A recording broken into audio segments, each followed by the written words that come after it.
you better go out and buy stock now. Let me tell you, this country will be like a rocket ship that goes straight up. This is going to be the numbers that nobody has ever seen before. Now, from this quote itself, you know that only these type of sentences will come from Donald Trump. And surprisingly, the market actually listened to him, yeah, particularly Bitcoin. In the days after he mentioned this buy call, Bitcoin shot up by 6 to 7%. In fact, this asset is up by 7.44% in the past week. The year-to-date basis is only up about 10%, yeah, from somewhere this point over here all the way up here. Yeah, that's about 10%. Okay, and the majority of those gains were made in the past week itself. Now, so far, I think BTC is currently at $104,000. This is not the most updated chart. And that makes it about 6 to 7% away from its previous all-time high of $109,000. Now, Bitcoin is becoming a bit more like gold in the recent months, probably even this year. It's treated more and more as a safe haven asset. Now, obviously, gold, I think you guys are also well familiar with the chart. It has been going up and up this year. Now, mainly because central banks are buying heavily. Yeah, you have China, you have France, I think Russia is also, and there's also India, right? All of these central banks are aggressively acquiring gold since 2024. But more recently, gold has retraced slightly because it is sort of inversely correlated to the US stock market, which I will show you guys a few charts later as well. So yeah, gold up almost 27% on a year-to-date basis. In fact, it really took off after Trump's tariffs on April the 2nd, somewhere around here. Okay, that's when he decided to implement those blanket tariffs, and it caused a lot of uncertainties in the markets. Confidence in the US dollar started to decline, and then people start to flee towards safe havens. And what is the best safe haven right now? Obviously, it's gold.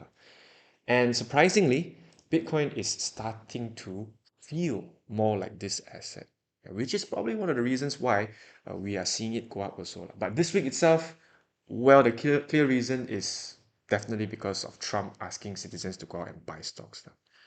Okay, let's look at the broader market itself. What about the US market, right?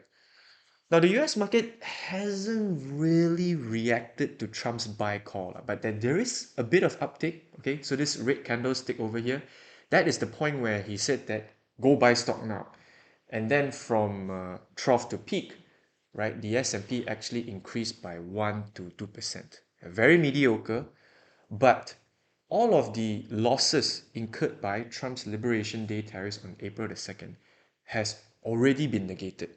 And markets have fully recovered. Right now, even exceeded Trump's pre-tariff levels, bouncing like a ping pong ball, a negative 14.03%, then suddenly plus 17.11% again. Well, that's because the indecision is because of Trump himself. He doesn't even know what he wants to do with the tariffs, okay? First of all, he implements like extremely high tariffs to all nations, up to 50%. I'm sure you guys have seen the cardboard before. Then after that, he decided to do like a 90-day pause, which lead the markets to recover right here. Then after that, he says he's going all in against China for the tit for tat tariffs, right? Which raised the tariffs against both nations to like 100 or 145%. So there is a lot of volatility. But so far, most of the losses have already been recovered. And if you look at specific stocks itself, the Magnificent Seven, which I'm sure you guys are familiar with, yeah, there's Apple, there's Netflix, there's Amazon, there's Meta. Obviously, not the full list over here. There's also Google, so on and so forth, right? Most of these assets have already shown a similar recovery. They are back to their pre-tariff levels. You can refer to the chart over here, except for Apple.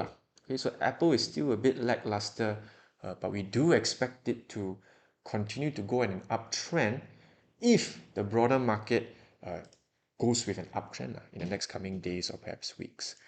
Now, something more interesting is Netflix. Yeah, recently it has reached a new all-time high, $1,140. In fact, in the past few days or weeks itself, Netflix has consecutively made all-time highs.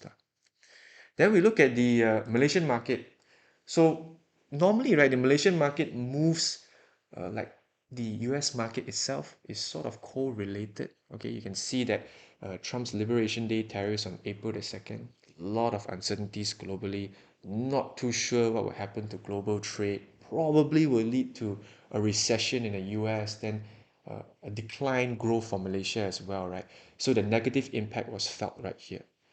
Then more recently, Trump rolled back all of those tariffs, but still is maintaining a 10% baseline tariff. You can really see just how the market has bounced back up. And if you invest in Malaysian assets, you know what I'm talking about. Right? You look at major stocks such as Tenaga, Public Bank, and most of them have recovered to their pre-tariff levels already. The only asset, well, apart from gold, which has retraced slightly, the only asset that has declined, I would say, if you will call it an asset, is the ringgit itself.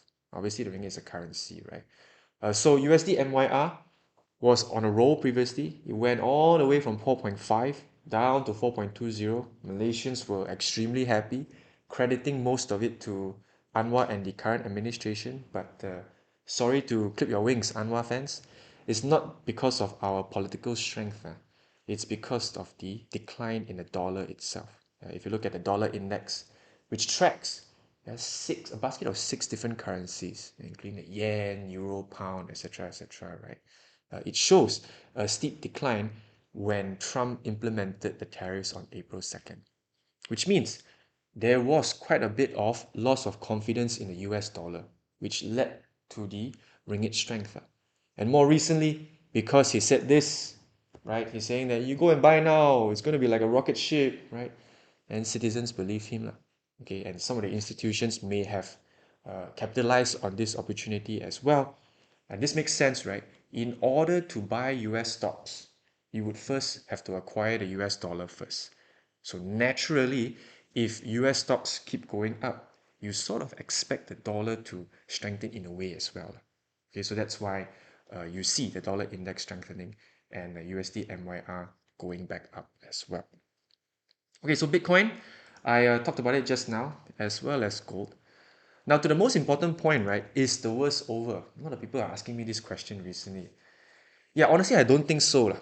Okay, even as a few analysts, experts believe that because Trump said it's time to buy right now, and they're downplaying the tariffs, they say that, oh, most likely the US will negotiate with a lot of different nations, right, to make sure that the tariffs are back to the levels that was before what Trump said. Okay, but it's easy to forget that there is still a 10% baseline tariff implemented to all the nations, even after those trade deals, right? There could be exemptions, but this will still pose an impact which obviously has not been factored in the markets yet. And another thing, if you don't understand economics at all, right, you just look at Trump, okay? If he could move markets like this and he has crashed the markets in April the 2nd, what's to say he won't say something else in the near future and crash it again, right? So literally nobody knows what he'll say next. And I think if you are putting all of your cards on the table right now and saying that this is the perfect time to go all in this market or whatsoever, to me, it's a bit risky. Okay, because there are signs that the second wave may just be coming because of the 10% baseline tariffs and then US China tit for tat.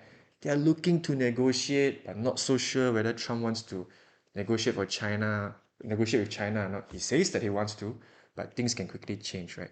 So you see a few articles saying that, oh, some companies, they are pulling their outlook, right? They see their finances being hit 1.9 billion or whatsoever. So then these companies are trying to price in, right, the negative impact from Trump's tariffs. So short-term impact, although it has been fully recovered in the market already, the long-term impact remains unclear. And that one boils down to the GDP numbers, to the inflation numbers, to the unemployment numbers, right? How all these tariffs will negatively affect the US economy.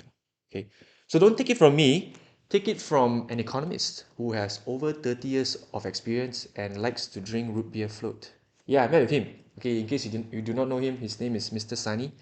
He's the advisor of the futurists. He's in our WhatsApp group. He very frequently posts his thoughts and his comments in the group as well. So I met him on Friday and we had a long chat. I tried to pick his brain a little, and he believes that the current trend in the markets, especially the US market, yeah, this is a dead cat bounce.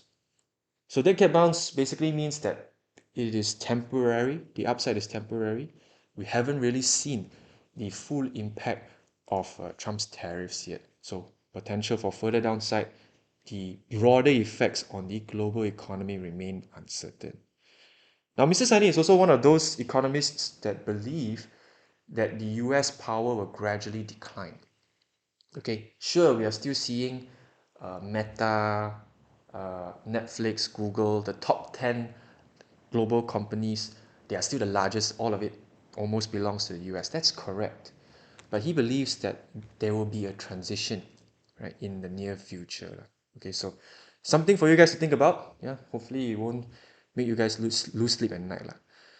Now, I'm sure that some, if not most of you, will encounter a problem like this. You've been seeing the market going up the past year, no matter what asset it is. It doesn't have to be the US market. Maybe it's Bitcoin, maybe it's gold, right?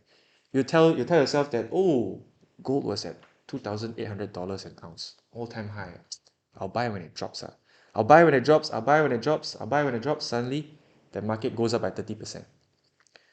Then more recently, it declined by 15%, but at this point, you'll most likely tell yourself, I'll buy when it goes lower. Okay, so if you encounter this problem, don't worry, you're not alone. Many people encounter this problem as well. But that's because you are putting a lot of speculation and emotion in the market. My strategy right now to navigate this volatility over here is very simple. It's very simple. Just dollar cost average. Now this thing obviously everybody can say lah, but it is still the most viable strategy. Yeah, based on all of the knowledge I've gathered from not just Mr. Sani, but there's also Han as well, right? But just imagine, right, since the start of 2024, during the mid of the month or during the start of the month, you dollar cost average a small sum, right? Average here, average here, average here, average here. You would actually make your profits as the market goes up. And because markets generally go up, yeah, especially for the US market, gold and Bitcoin, etc., right? Your strategy, this very simple strategy, always works out. Okay? Rather than trying to look at which is the best moment, because you will never know whether this is the absolute bottom. We may be talking in the next month or perhaps the next few months, and it could be much lower than this. It could be somewhere here, right? So try not to speculate the market. Okay, time in the market always beats timing the market. I think I mentioned this last week as well. And my strategy to rebalance my portfolio right now is to see what assets are underexposed and what assets are overexposed. So this is a very simple strategy. So basically what you do is you fix a percentage for each asset within your portfolio. Okay, for example, 20% US, 10% Malaysia, 30% EPF, whatsoever, like you fix a percentage, right? And right now, let's say you're 0% into US when your goal is to actually make it 20%, right? Then obviously, no matter what the current price is, even though it's at its all-time high, it makes sense for you to allocate a bit because you are very underexposed. Then as the markets move, as the month progresses, right, then you keep asking yourself, oh, am I underexposed or am I overexposed? If the market declines, then obviously the US portion within your portfolio, you will be underexposed lah. Then that will prompt you to invest more. Now I want to end my presentation today about the rule of 25. So if you were here last week, I talked about the rule of 100, which basically determines what's your risk profile. So 100 minus your current age, that is the percentage you should be investing in risky assets. If you're 30 years old, 100 minus 30, 70% of your portfolio should be invested in things like aggressive mutual funds, aggressive ETFs, stocks, Bitcoin, gold, etc. A healthy mix of those in order to maximize your returns. As for the rule of 25, this is for you to determine your magic figure. Okay, you ask anyone on the street today how much they would like to have to comfortably retire, most of them will just give you an arbitrary number, something like 10 million, something like 15 million, right? And if you ask them why, they'll just say that because that number feels good to me. Well, if you want a more mathematical derivation to that answer, that's the rule of 25. You take your yearly expenses, you multiply by 25. Yeah, that's basically the figure already lah. So if you plan to spend 10,000 ringgit per month and you plan to retire, let's say in 2050, in the next 25 years, right? Although 10,000 ringgit per month may be worth much less in the future, bear in mind that when you are already at the retirement stage, you don't really need a lot of money. You just try thinking about your grandparents. Do they really need like 50K per month to survive when they've already paid off all of their loans and their children is taking them out to eat every week or whatsoever, right? So definitely 10,000 ringgit per month to me is more than enough to retire lah. Okay, so you multiply that by 12, 120,000 ringgit per year, then multiply it by 25 again. That is the magic figure for your comfortable retirement. So now with this figure, right, you can do a lot of things. You can plug it into a compound interest calculator like what I have right here. Okay, the target goal you want to achieve is 3 million. Then let's say what is your initial investment. Yeah. Factor in all of the numbers you have from your savings, from your EPF account, from your investment, right? Add it to your initial investment over here. Okay, maybe let's say it's 50,000 lah, which is quite low.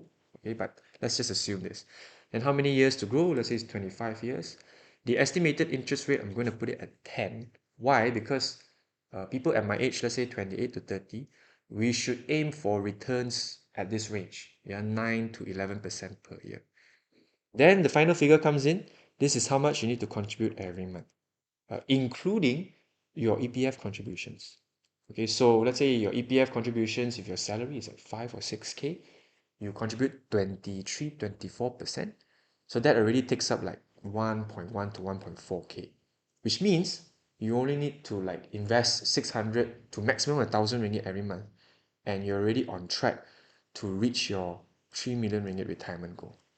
Okay, so obviously this is just an example. I'm going to send this tool to you guys so you can calculate it for yourself, okay? And go and play around with the figures a bit lah. It's pretty interesting.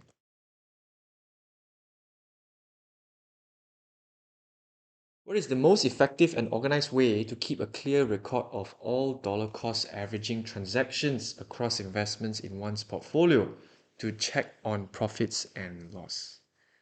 Well, the answer to this is Excel lah. Okay, I know it's a very straightforward answer. It's like an answer that wow, everybody knows Excel, right? But yes, all it may sound very like everybody has said this before, very cliche, right? But Excel is the best way to keep track. I think you have looked at my portfolios every week as well, right? Which I'm going to temporarily show to you guys today. You guys are quite lucky, okay? But yeah, it's right here. And the snapshots is actually directly ported over from Excel. Okay, I just create a table of my assets and then create a pie chart out of this. So every month when I dollar cost average, what I do is when my salary comes in, I immediately do a DCA. So sometimes if my salary come in late, then I will DCA slightly later. If it comes in early, then I will DCA earlier. But the frequency is every month lah. Okay, and what you will have is a portfolio update for every month. Okay, I'm going to show you guys right here what I do. So portfolios, you can see 2022. Since 2022 itself, I've been doing it. And 2022, I've been doing it like every week. Okay, and that is crazy. So more recently in 2025, what I do is every month. Yeah, once every month. So May itself has been posted right here already. And that's the portfolio itself lah.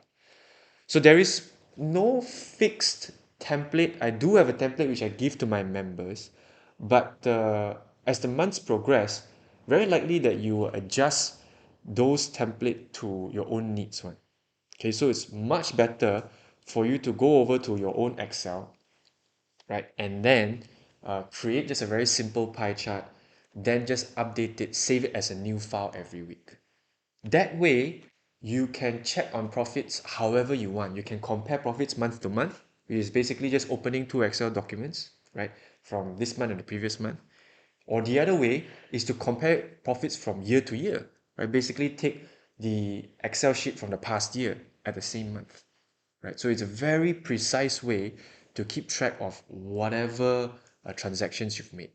Okay, so within the Excel sheet itself, down there you can put a disclaimer, right? Like, oh, I entered 1,000 ringgit into the S&P this week or this month. That's my DCA already, right? Then you can accurately keep track. Okay, so that is my answer to that. The next question from Kaz. Hey Shinjin, now knowing that the US tariffs are still on pause and the end of the pause is estimated to be on 8th July after 90 days, hypothetically, if Trump were to unpause it, do you think it would be reasonable to take some profits first while still maintaining DCA, of course? Wow, this is a tough call. Okay. And I normally wouldn't do things like this because I tried. If you want to wait for him to unpause, right, you don't even know what he's going to say next, you know. You probably would have to wait until the exact 90-day finish. Then that day you cannot sleep at all, right? You have to, because US hours and Malaysian hours different, right? You will have to stay up and listen to whatever he say. Then after that have to be very quick to jump the gun. Because what happened here was literally when Trump gave his speech, right? April the 2nd, Liberation Day tariffs. And what I can say is this, that if you are much faster than the institutions, the algorithmic traders, those that are looking for specific keywords to buy and sell, right? Then I say probably you can try lah. But I wouldn't try and time this over here. Is wow, it's just very, very risky. And you may not even know he say one thing. Okay, he say, oh, okay, we are probably going to uh, implement like a 20% tariff or 30% tariff, right? Rather than keep it at 10%. Boom, markets tank, right? Then next he says something like this, go and buy stock now. Then market come back up again. So I think if you are very professional at trading, right, and you have the capital to go and do trading, then probably you can play along with it lah. But for me as a long-term investor, I personally cannot go through this volatility, cannot trade this volatility lah. So that's why I just DCA, don't care whatever happens to the markets. If it goes down, then next month I look at my portfolio again and say that, oh, actually, the US section within my portfolio is now slightly weaker. Then this month I just plow more money inside lah, within the US section. So it's a simple strategy for me. But obviously, if you want to try and time the market a bit, try and play along, if you have a bit of extra capital, then why not, right? So, so yeah, but definitely not for everyone lah. Okay. Shout out to all gatherers: CHG, Jinden, Andrew, Wendy, Alex, CC, Urshad, Caveman, Kelvin, Tommy, Jinkang, Adrian, JS, Duhan, Sufi, Faris, Alan, Jackson, Ryzan, Hudson, Jeffrey, Lukman, Jack, Karthik, Arif, Melvin, Leanda, Adam, Ashley, Sean, Jason, Putra, Alvin, Aldrin, Chaiwei, Fami, Kim Yip, Justin, Michelle, Aisha, Chi Sing, Muni, Alvin, Vivek, Gajan, and Rafe, as well as all of our learner members.